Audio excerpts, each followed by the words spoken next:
بسم الله الرحمن الرحيم الحمد لله رب العالمين والصلاة والسلام على أشرف المرسلين. Chers internautes, salam alaikum wa rahmatullahi ta'ala wa barakatuh et bienvenue sur notre chaîne MF TV et spécialement dans l'émission Comprendre et vivre sa religion. Alors, nous avons la joie et l'honneur d'accueillir avec nous Cheikh Al-Arbi Al-Bishri, doyen de l'IESH de Château-Chinon et membre du Conseil européen de la fatwa et des recherches. Cheikh Al-Arbi, marhaban, salam alaikum wa rahmatullah. Wa alaykoum salam wa rahmatullahi wa barakatuh. Alors, il y a avec nous aussi donc, le frère Mourad. Salam alaikum, cher Mourad. Le sujet d'aujourd'hui est un sujet en fait très intéressant et très polémique. Ça fait un moment maintenant donc au niveau de la communauté musulmane. Il s'agit du sujet de l'achat de maisons avec un crédit bancaire, c'est-à-dire avec intérêt. Cette question de divergence entre les musulmans revient souvent, malgré qu'il y a eu donc, la fatwa très connue, très célèbre du Conseil européen de la fatwa et des recherches qui autorise cet achat avec un crédit bancaire conventionnel. Il y a quand même des voix de temps en temps qui contestent et qui sont contre cette fatwa. Alors que beaucoup de gens donc, se sont basés sur ces avis-là pour acheter leur maison, donc domicile principal, et d'autres réfutent les arguments du Conseil européen et ne veulent pas acheter. Donc c'est autour de cette question que va tourner notre débat. Donc la première question, Cheikh Al-Arbi, ça sera donc de nous expliquer déjà ce que dit la fatwa du Conseil européen de la fatwa et des recherches sur cette question-là, l'achat des maisons avec un crédit bancaire conventionnel. Bismillah ar-Rahman ar-Rahim. Alhamdulillah, salatu wassalamu ala rasulillah wa ala alihi wa sahbihi wa man ittaba'a hudah. Amma ba'd, assalamu alaikum wa rahmatullahi wa barakatuh. Alors, je vais commencer par déjà deux remarques. La première remarque, c'est que là, il s'agit d'une fatwa. Et une fatwa, elle n'est pas forcément toujours conforme à ce qu'on appelle la règle originelle. Qu'est-ce que je veux dire par la règle originelle? C'est-à-dire le statut dans l'absolu d'une chose tel qu'il est révélé. Parce que, en fait, si on décompose une fatwa, n'importe quelle fatwa, si on la décompose, on va trouver qu'une fatwa, elle se compose de deux ijtihad. Il y a un ijtihad qui permet d'extraire la norme de sa source, et cette norme est une norme qui est dans l'absolu. C'est-à-dire que la norme, elle peut être l'interdiction. Donc ça, c'est une partie de la fatwa. Donc on connaît que pour telle chose, la norme est l'interdiction, par exemple. Mais avant de répondre à la personne qui nous pose la question par l'interdiction sur la même chose, il faut pratiquer ce qu'on appelle l'ijtihad d'application, l'ijtihad al-tanzil. L'ijtihad d'application, il fait appel à ce qu'on appelle la loi déclaratoire. Donc on a une loi injonction, on va la composer avec une loi déclaratoire. Autrement dit, la source nous donne la norme, elle nous donne ce qui détermine la norme dans une réalité, et c'est au mufti, au mujtahid, de faire le travail de cette composition entre loi injonction et loi déclaratoire, c'est-à-dire vérifier si ce qui détermine cette loi dans une réalité existe dans ce cas ou n'existe pas. S'il trouve qu'il existe, eh bien, il va appliquer. S'il trouve qu'il n'existe pas, il ne va pas appliquer la norme. Ça, c'est un travail que fait le mufti. ce qu'on appelle en arabe tahqiq al-manat. Donc il est obligé de... pourquoi je commence par cette remarque? C'est parce que souvent, quand on entend que tel savant ou tel mufti a fait tel fatwa, ou telle instance a fait tel fatwa, dès qu'elle est décalée par rapport à ce qui est communément connu du Coran ou de la Sunna, on dit cette fatwa, elle sort de la norme, elle sort des enseignements coraniques ou des enseignements de la Sunna du prophète sallallahu alayhi wa sallam. Attendez, avant d'aller se précipiter et dire que voilà, la fatwa est fausse, il faut d'abord suivre le raisonnement qui a été à la base de cette fatwa. Et vous allez trouver que souvent, en fait, la personne qui a fait une fatwa ou l'instance qui a fait une fatwa qui, dans les apparences, n'est pas conforme avec ce qu'on a tiré ou ce qu'on a extrait de la source, eh bien, c'est parce que les conditions ou les modalités d'application de cette même norme, de cette même loi, ils ne sont pas réunis. Et c'est pour ça qu'ils n'appliquent pas. Et quand on fait ça, ça ne veut pas dire qu'on est en décalage par rapport à la révélation ou par rapport à la sunna du prophète sallallahu alayhi wa sallam. Au contraire, c'est ça la révélation et c'est ça la sunna du prophète sallallahu alayhi wa sallam. C'est ce qu'on appelle autrement la contextualisation. Ça veut dire que le mufti, devant lui, il y a un contexte et il va essayer de voir quelle est la loi ou quelle est la norme applicable dans ce contexte. Donc, si on prend toujours la norme telle qu'elle est révélée et l'appliquer partout, eh bien, il y a un grand risque d'être toujours dans le faux, si on ne prend pas en considération le contexte des gens. Ça, c'est la première remarque. Et on va clarifier peut-être cette remarque, Inch'Allah, une fois qu'on va exposer la fatwa du Conseil européen de la fatwa concernant l'achat des maisons avec un prêt bancaire.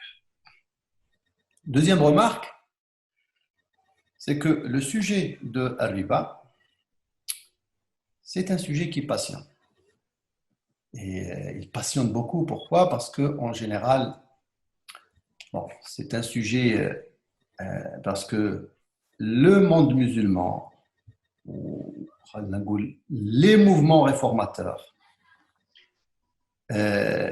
qui ont été derrière la création de la banque islamique, ce qui arrange en fait la banque islamique, c'est l'interdiction.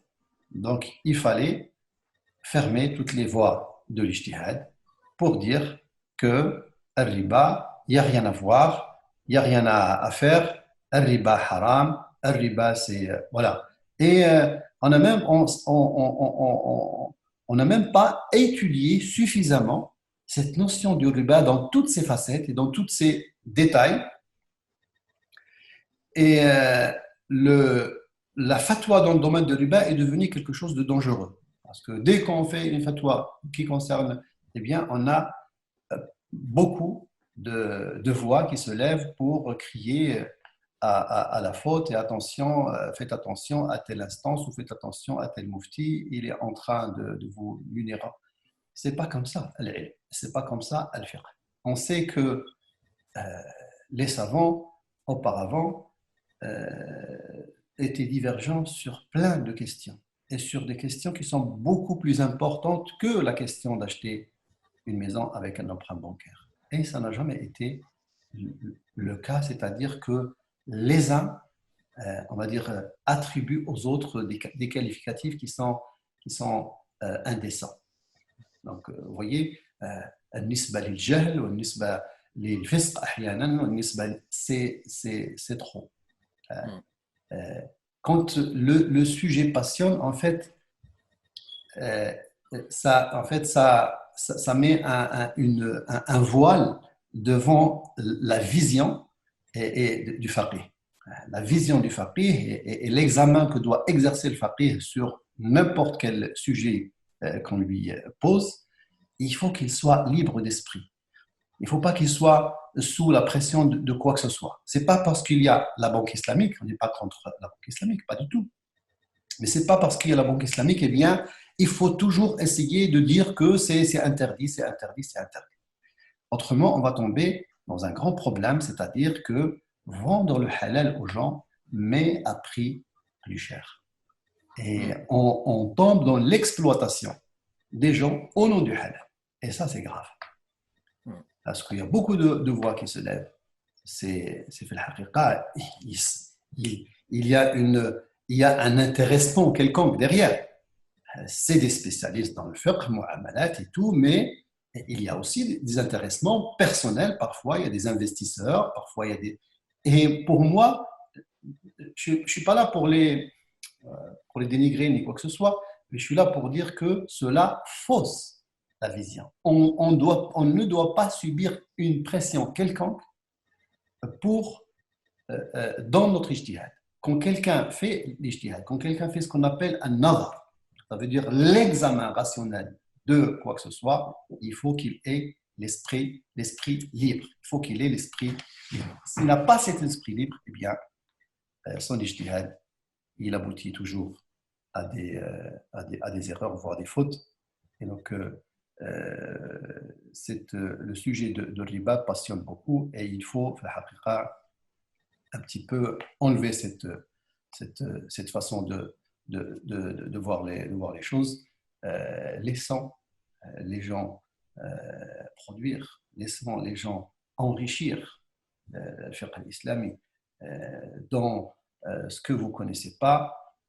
Depuis toujours, il y a eu beaucoup d'ikhtilafat au sujet de riba. Je ne parle pas de riba, parce que là, je suis en train de dire d'ikhtilafat au sujet de riba. Peut-être qu'il y a des gens qui nous entendent maintenant. Qu'est-ce qu'il est en train de dire? Le Coran dit ça et lui, il dit qu'il y a rien. Bien sûr, il y a d'ikhtilafat sur riba. Ce n'est pas riba tel qu'il est décrit dans le Coran, c'est une chose. Après, les questions subsidiaires, est-ce qu'il s'agit du riba ou il ne s'agit pas de riba? Là, une multitude de questions qui font l'objet de divergences entre les savants. Et on n'a jamais eu, prenez un sujet par exemple, Bay'ul Ina, pour l'imam Malik par exemple, et Jumhur al-Fuqaha, est une vente qui est non valide, c'est une vente qui est muharrama, il s'agit de l'usure pure et dure, et pour Shafi'i, pour lui, non, il ne s'agit pas de l'usure. Donc, il l'autorise et il n'y a pas de problème. Vous pouvez faire ça. Alors, on n'a jamais entendu Imam Malik se lever quand son tilmid pour lui dire qu'est-ce que tu es en train de faire ou qu'est-ce que c'est que ça ou jamais. C'est qu'il y a un respect à garder toujours quand on étudie les questions du fiqh, quand on a un débat jurisprudentiel, il faut garder cette ouverture et ce large esprit qui comprend l'autre, parce qu'il s'agit d'enrichir le fiqh en fait. Et dès que la passion rentre là-dedans, eh bien, ce qui va se passer, c'est que on bloque les esprits et après c'est le fiqh qui va se trouver bloqué par la suite. Voilà. Est-ce qu'on peut commencer, puisque tu as ouvert cette brèche, commencer par expliquer ce que c'est riba déjà? Qu'est-ce que c'est riba? Est-ce que le riba d'aujourd'hui, c'est le même qui était au temps du prophète sallallahu alayhi wa sallam? Et est-ce que les intérêts bancaires d'aujourd'hui, c'est ça, riba? Ouais. Alors, d'une façon très simplifiée pour que les gens comprennent. Alors, vous avez un riba qui a été mentionné dans le Coran. Et vous avez un riba qui a été mentionné dans la Sunna.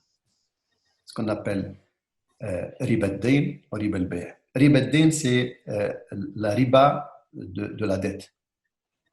Alors, l'imam Ahmad, quand on lui a questionné ma huwa riba al-jahiliya, c'est le riba qui était chez les Arabes avant l'islam, eh bien, il a répondu كان الرجل يكون عليه الدين فإذا حل الأجل قال له الدائن أتقضي أم تربي أو يقول المدين أنظرني أزدك. Ça veut dire que le créancier, une fois que l'échéance arrive, donc regardez bien, il y a déjà une dette. Il ne s'agit pas d'une dette d'un emprunt ni quoi que ce soit, une dette quelconque. N'importe quelle Donc, dette. à l'origine, il n'y avait pas donc d'engagement sur Non, ce riba. alors, à l'origine, les Mécois, avant l'islam, ne prêtaient pas avec intérêt. Ouais. Ils prêtaient normal, c'est-à-dire que vous allez acheter, je ne sais pas moi, un chameau, vous n'avez pas d'argent pour le payer comptant, eh bien, c'est une dette. Mais il y a une échéance. Quand l'échéance arrive et que vous ne pouvez pas payer, il va vous dire, donc le créancier, soit vous payez tout de suite, soit je vous applique donc un intérêt. Et, et Imam Ahmed rajoute فكلما أخره في الأجل زاده في المال حتى تصير الألف ألوفا jusqu'à ce que le mille devienne des milliers. Donc, riba, ce qu'on appelle riba qui a été évoqué dans le Coran, c'est celui-là. Riba où Allah subhanahu wa ta'ala a dit qu'il déclare la guerre à celui qui le pratique, eh bien, c'était ce riba-là. Et bien, le Coran n'a jamais cité l'emprunteur. Il a toujours cité le prêteur, c'est-à-dire celui qui applique, qui prend le surplus. Parce que le mot riba en langue arabe veut dire le surplus. Riba fi al-lugha huwa ziyada. Donc, En fait, c'est celui qui donc bénéficie celui qui de prend ce riba. le Coran nous parle la ta'kulu riba ad'afan mudha'afa. Ya ayyuhalladhina amanu taqullaha wa dharu ma baqiya min ar-riba in kuntum mu'minin. Toujours, le Coran a parlé de celui qui prend un riba, il n'a jamais parlé de celui qui donne un riba. Ça veut dire le débiteur. Donc, il a toujours parlé du créancier qui applique justement cet intérêt une fois que l'échéance arrive. Et ce qu'il faisait pour compléter un petit peu, si vous voulez, l'image de cette chose que le Coran vraiment a rendue non seulement illicite, mais parmi les grands péchés, c'est que à la fin, quand la personne n'arrive plus à payer, ce qui se passe, c'est que il n'y a pas de faillite. Quand quelqu'un est en faillite, il n'y a pas d'effacement de la dette. On ne peut pas éponger la dette. Quand quelqu'un a fait faillite, bon, c'est bon. Avant l'islam, chez les Arabes, il reste toujours redevable de cette somme au point où il va se réduire en esclavage lui-même ou l'un de ses enfants. Ça veut dire s'il n'arrive pas à payer, eh bien, il paye par lui-même, il devient esclave, ou bien il va vendre ou il va donner l'un de ses enfants et il devient un esclave. Vous voyez un petit peu l'image. C'était ça l'image qui est citée dans le Coran avec la déclaration de guerre de Allah subhanahu wa ta'ala pour celui qui pratique ça. Là, on comprend mieux le contexte. Ouais. Maintenant, l'emprunteur, lui, ou le débiteur, pour ne pas parler de prêt du tout, parce qu'il ne s'agit pas de prêt. Hein. Le prêt, ça c'est autre chose encore. Ça c'est le prêt avec intérêt. Parce que nous, c'est tout de suite les raccourcis. La banque, c'est déclaration de guerre à Allah subhanahu wa ta'ala, c'est pas vraiment ça. Donc, la déclaration de guerre citée dans le Coran, c'était pour quelque chose pour une image que je viens de vous exposer, et c'est ce que a dit l'imam Ahmed, c'est ce qu'a dit Ibn Qayyim al-Jawziyya fi kitab I'lam al-Muwaqqi'in. Il a subdivisé le riba à plusieurs sortes, et parmi ces sortes, donc, le riba al-jali, le riba qui est clair. Et c'est quoi le riba clair? Eh bien, le riba qui est cité dans le Coran. Après, le débiteur, lui, celui qui donne l'intérêt, il y a une interdiction. Mais c'est une interdiction par la sunna du prophète sallallahu alayhi wa sallam. Parce que le prophète, il a dit la'ana Allah akil al-riba, celui qui prend, et celui qui donne, et celui qui écrit, c'est-à-dire celui qui l'écrit, et celui qui est témoin, et qal hum sawa. Alors hum sawa, ça veut dire il y a des gens qui vont vous dire que oui, le prophète sallallahu alayhi wa sallam a expliqué ce que le Coran n'a pas expliqué. Et il a dit hum sawa. Mais hum sawa fi asl al-ithm. Fi asl al-ithm, ça veut dire à la base, tout est interdit. Mais les interdits ne sont pas pareils. C'est exactement comme celui qui boit l'alcool et celui qui porte l'alcool. L'un, donc celui qui prend un riba, lui, son acte est interdit par finalité, et celui qui donne un riba, eh bien, son acte est interdit par moyen. Cette subdivision, elle est capitale pour le mufti. Pourquoi? On va le savoir par la suite. Donc, ça, si vous voulez, c'est riba al-jahil. Après, il y a une autre forme de riba qui est, on appelle riba al-bay', l'usure de la vente. Et l'usure de la vente, lui, il se subdivise en deux sortes. Il y a ce qu'on appelle riba al-nasi'a et riba al-fadl. Alors, pour ne pas lever la confusion, le riba qui est riba al-jahiliya, ce qu'on appelle riba, ou riba al-jali, le riba qui est clair, ou riba al-Qur'an, donc l'usure citée dans le Coran, il est aussi appelé riba al-nasi'a. Parce que le mot nasi'a veut dire le délai, veut dire ta'khir, c'est-à-dire le fait de donner un délai pour que la personne paye. Donc, comme il y a une contrepartie contre le délai, eh bien, ça devient. Donc, il prend cette appellation qui est riba al-nasi'a. Et on va retrouver le même vocable aussi dans ce qu'on appelle riba al-bay', c'est-à-dire l'usure de la vente. Et dans l'usure de la vente, eh bien, il y a riba al-fadl, ça veut dire le fait d'échanger deux biens usuraires, mais avec augmentation.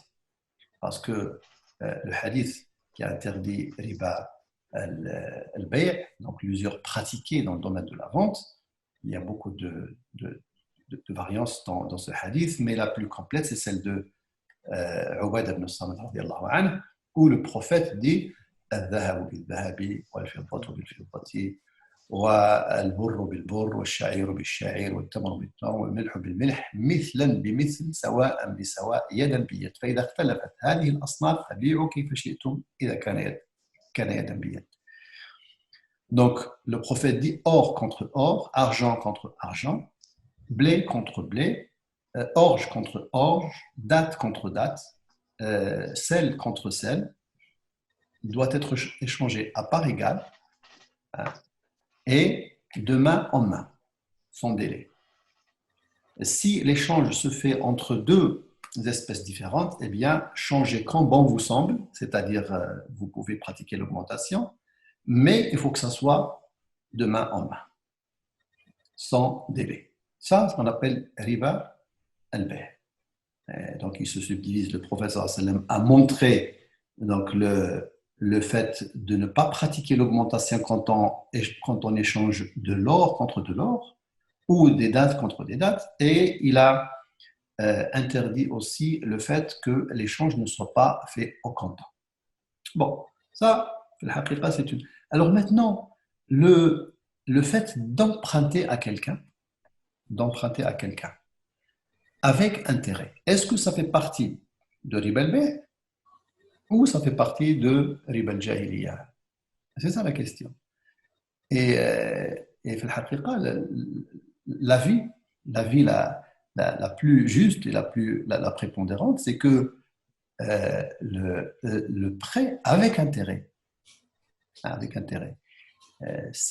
il s'agit de vendre, parce que quand vous empruntez par exemple 100 000 euros et vous rendez 120 000, là vous avez pratiqué une vente, un échange. Vous avez échangé 100 000 contre 120 000 avec délai. Donc, échanger 120 000 contre 120 000 au comptant, c'est interdit entre guillemets, parce que le sujet est très très vaste et très très large, parce qu'après on va poser la question, est-ce que l'argent d'aujourd'hui est assimilable à l'argent de l'époque, à l'or et à l'argent? Alors j'ai entendu dire par des gens qui sont un peu ignorants que il y a une majorité chez les fuqaha qui dit cet irtilaf existe depuis toujours chez les fuqaha.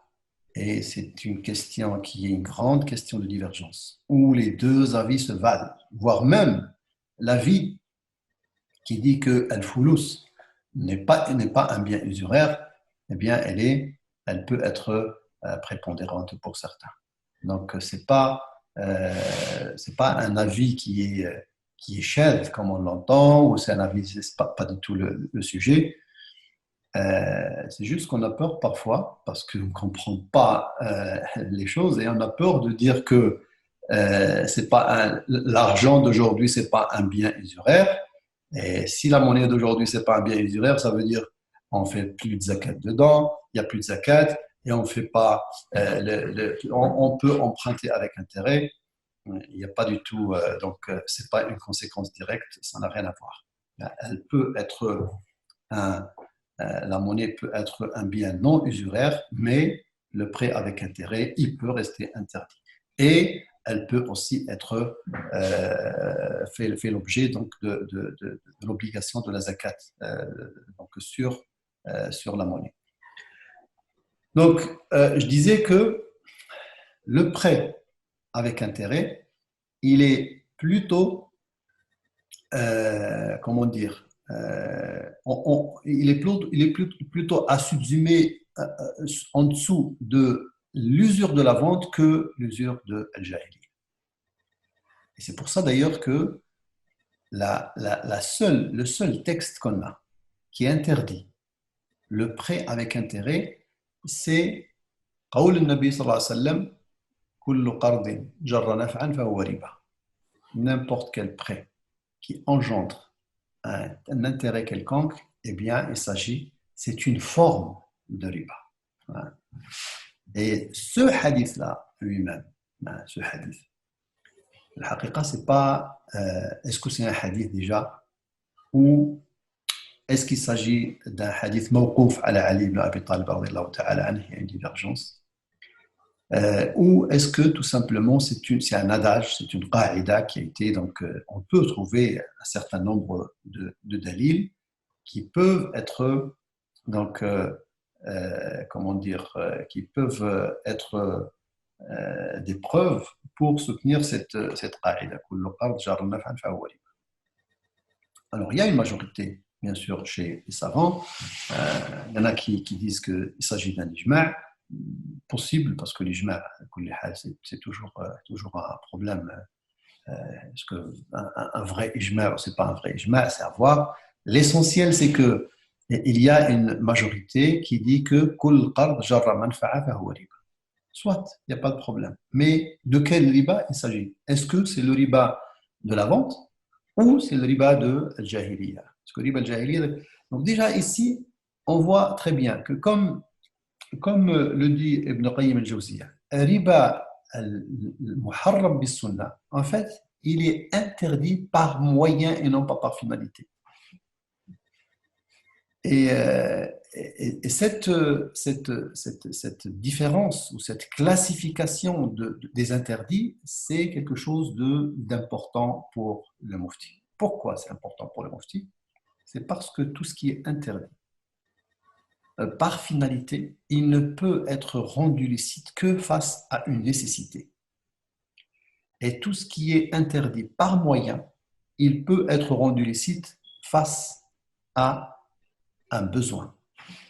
Vous savez que l'intérêt, avec grand I de l'être humain, il y a l'intérêt donc, qui est au niveau des choses nécessaires, donc les choses sans lesquelles la personne ne peut pas vivre, ou même si elle vit dans des conditions vraiment désastreuses.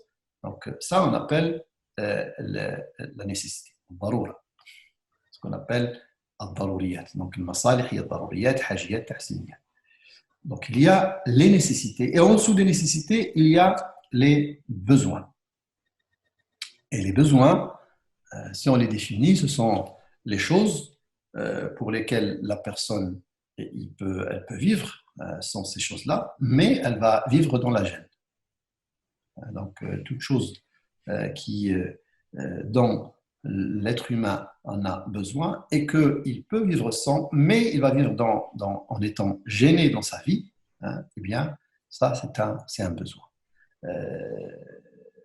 Alors, ce qui est interdit par moyen, nous dit Ibn Qayyim al-Jawziyya, peut être rendu licite face à un besoin. Voilà pourquoi c'est important de savoir un emprunt avec intérêt, hein, est-ce qu'il s'agit de riba al-jahiliya ou il s'agit de riba al-bay'. Donc, je vous ai dit, oui, pour comprendre l'interdit par moyen, est-ce que tu peux nous donner juste un exemple? Un exemple, oui. Interdit par finalité. Interdit par finalité, ça veut dire que la chose elle-même est frappée d'interdiction. Le surplus, ce que gagne l'usurier, le bénéfice de l'usurier, hein, il est interdit par finalité. Ça veut dire qu'il est frappé lui-même, ce surplus-là est frappé par interdiction. Mais celui, par exemple, qui écrit, qui rédige le contrat, lui, il ne va pas toucher à ce surplus. Il ne va pas consommer ce qu'on appelle riba, de surplus, il ne va pas le toucher, lui. Donc, vous voyez, son acte, il est appelé interdit par moyen. Ça veut dire quoi? Ça veut dire que parce que c'est un moyen pour que l'autre tombe dans ce qui est, le péché, si vous voulez. C'est pour ça qu'on appelle interdit par moyen. Parce que son acte est un moyen pour que l'autre faute. Non, Cheikh Al-Arabi, oui. Il y a une question qui vient par rapport à justement riba al-Qur'an et à travers le hadith que vous avez cité. Et on peut comprendre peut-être que riba ne se retrouve pas seulement dans l'argent, mais on peut avoir riba dans plusieurs choses aussi.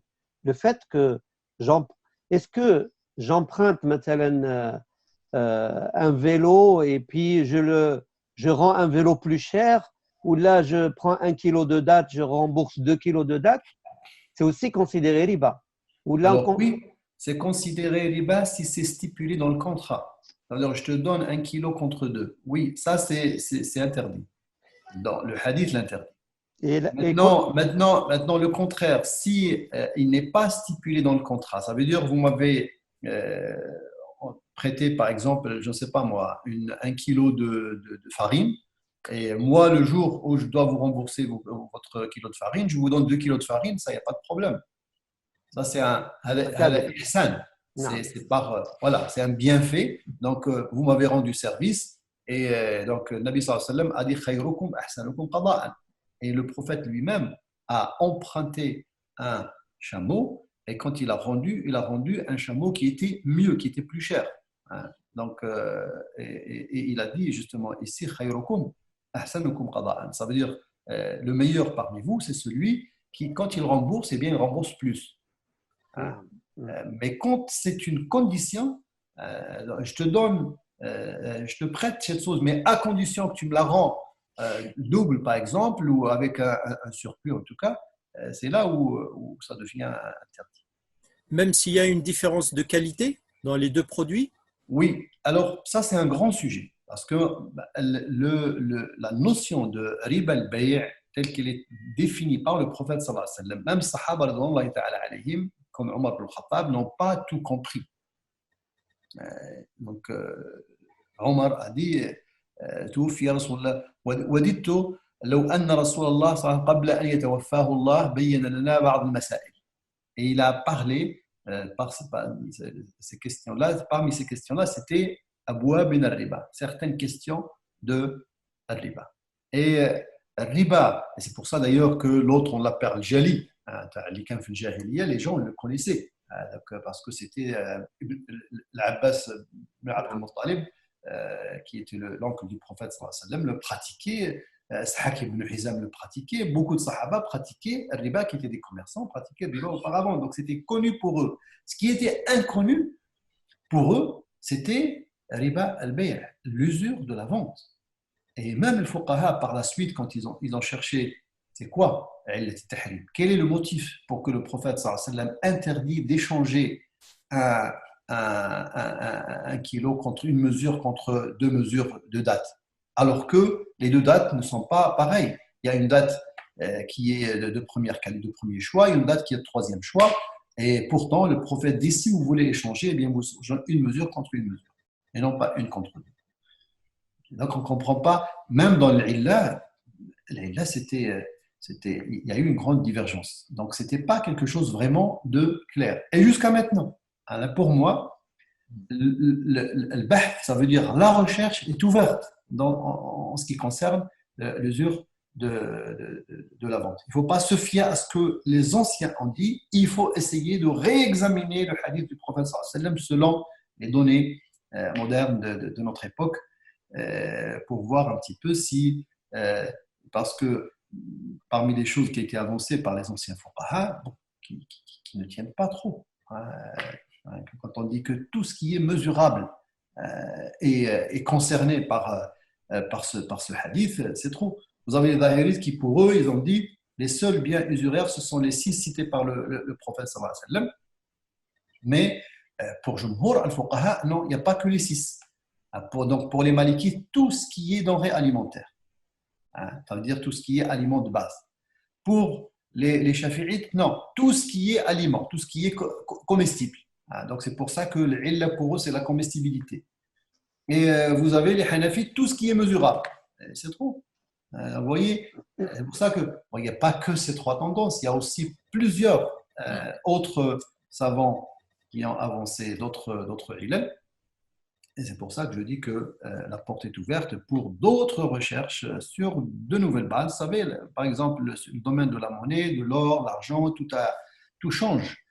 Et la monnaie elle-même, chez l'économie classique, c'était un moyen de change uniquement. Elle n'a aucune autre utilisation à part qu'elle soit une. Vous savez, par exemple, la théorie keynésienne sur la monnaie a complètement changé la vision à la monnaie. Keynes, qui est un grand économiste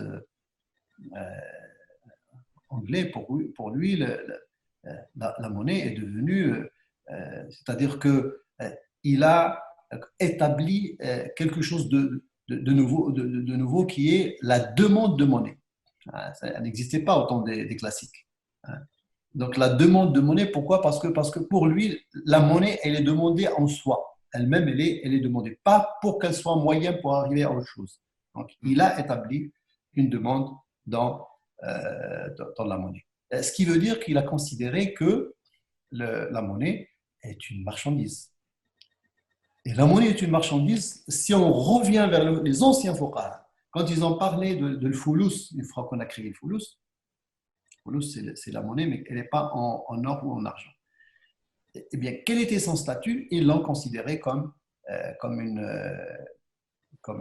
marchandise. Et c'est pour ça que pour eux, si c'est une marchandise, ça veut dire qu'elle n'est pas assimilée à l'or et à l'argent. Parce que pour l'imam Malik et pour Shafi'i, qui pour eux, le motif pour lequel le prophète a interdit l'usure dans l'or et dans l'argent, c'était parce que c'était ce qu'on appelle thamaniya. Thamaniya, ça veut dire c'était la monnaïté de ces deux métaux précieux. Parce que c'était la monnaie. C'est par cette monnaie qu'on évaluait les choses aussi. Une référence. C'est une référence. Donc, mais pour Shafi'i, comme pour l'imam Malik, pour eux, c'est un motif qui n'est pas transitif. Ça veut dire qu'on ne peut pas trouver cette caractéristique à autre chose.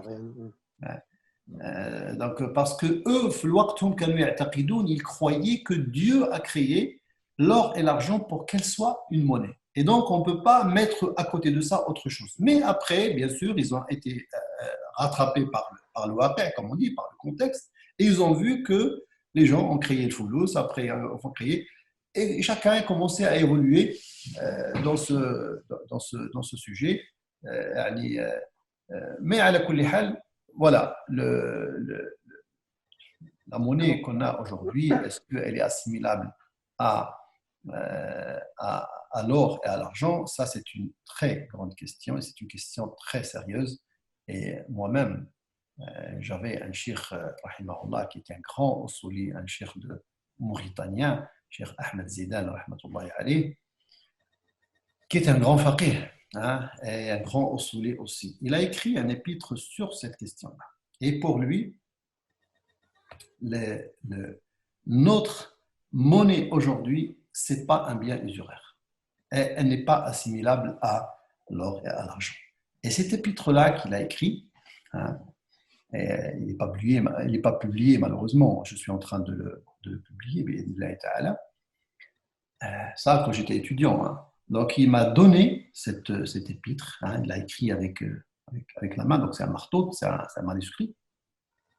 Et il m'a dit à l'époque, est-ce que tu peux trouver quelqu'un qui peut répondre à ce que je dis? Vous savez, les Mauritaniens, c'était des gens, il y a un zouhab, hein, ils ne sortaient pas de l'haram, ils ne sortaient pas de Rawda Sharifa. Hein, donc, ils n'étaient pas dans le. Ils ne savaient pas ce qui se passe autour de lui, dans les instances du savoir et dans le débat jurisprudentiel et tout ça. Et il m'a dit, est-ce que tu peux trouver des gens qui peuvent répondre à ma thèse? Et bon, étant jeune, moi, je n'avais pas beaucoup de relations aussi, mais je suis arrivé quand même à Hayat Kibar al-Ulama fi Saoudia.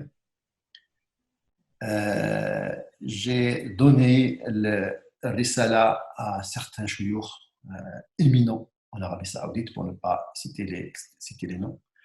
J'ai donné la risala aussi à la référence de Banque Tamwil Kuwaiti, Beit Tamwil Kuwaiti, moi je parle Beit Tamwil Kuwaiti, qui est l'un parmi les premiers banques islamiques dans la région. Et ils n'ont pas pu répondre à Cheikh Zidane. Et moi je vous dis, c'est un écrit condensé que du usul. Il n'y a pas de. C'est pas un journal. Il faut être spécialiste, quoi. Voilà, spécialiste. Et quand quelqu'un ne connaît pas les usul, ne connaît pas ce que c'est que le qiyas, tout le domaine du qiyas, il ne comprend rien de ce qu'il a écrit. Le Cheikh Beit Tamwil Kuwaiti, il m'avait répondu une chose. Il m'a dit Al-Hay'a al-Shar'iyya, ça veut dire la commission donc, qui est référence, la référence de Beit Tamwil Kuwaiti. Ils n'étaient pas d'accord, ils n'étaient pas convaincus, mais ils n'arrivent pas à lui répondre. Donc c'est resté comme ça. C'est resté comme ça. Ouais. Donc, c'est juste pour dire, moi, je ne suis pas là pour dire que voilà l'avis qui est le prépondérant par rapport à l'autre, mais c'est juste pour dire que c'est une question sérieuse. Il ne faut pas la traiter comme ça, ou je ne sais pas qui. Non, c'est une question qui est très ancienne, hein, d'abord, hein, qui concerne le Foulous. Et comme on dit, ça veut dire qu'il y a une divergence de deux avis qui se valent l'un contre l'autre. Hein. Vous avez النووي في المجموع pour lui c'est هو قالوا هو الأصح في المذهب الأصح في المذهب أن الفلوس ليست ربوية. Pourquoi? Parce que pour eux ثمانية علة قاصرة, c'est un motif qui n'est pas transitif. On ne peut pas le trouver, cette caractéristique ne peut pas se trouver ailleurs que dans l'or et dans l'argent. Vous voyez un petit peu, la chose n'est pas aussi simple qu'on peut l'imaginer. Cheikh Al-Arabi, pour revenir à les intérêts bancaires, est-ce qu'il y a des conséquences quand on les classe dans une catégorie de riba ou dans une autre? Quand tu dis on les classe plutôt dans riba al-bay'. C'est ce que tu es en train de dire. Si on dit qu'il s'agit de riba al-bay', déjà riba al-bay', comme le dit Ibn al-Qayyim, si on se fie à ce que dit Ibn al-Qayyim et d'autres, hein, qu'il s'agit d'un riba qui a été interdit par moyen et non pas par finalité. D'accord. Et si on dit que non, il s'agit de riba al-jahiliya, là, on peut évoquer autre chose. Là, c'est le prêteur et l'emprunteur, ils ne sont pas pareils. Même si à la base tout est interdit, d'accord? Mais l'acte du créancier est interdit par finalité et l'acte du débiteur est interdit par moyen. Et al-Qaïda, c'est que ce qui a été interdit par finalité ne peut être rendu licite que face à une nécessité. Par contre, ce qui est interdit par moyen, il peut être rendu licite face à un besoin.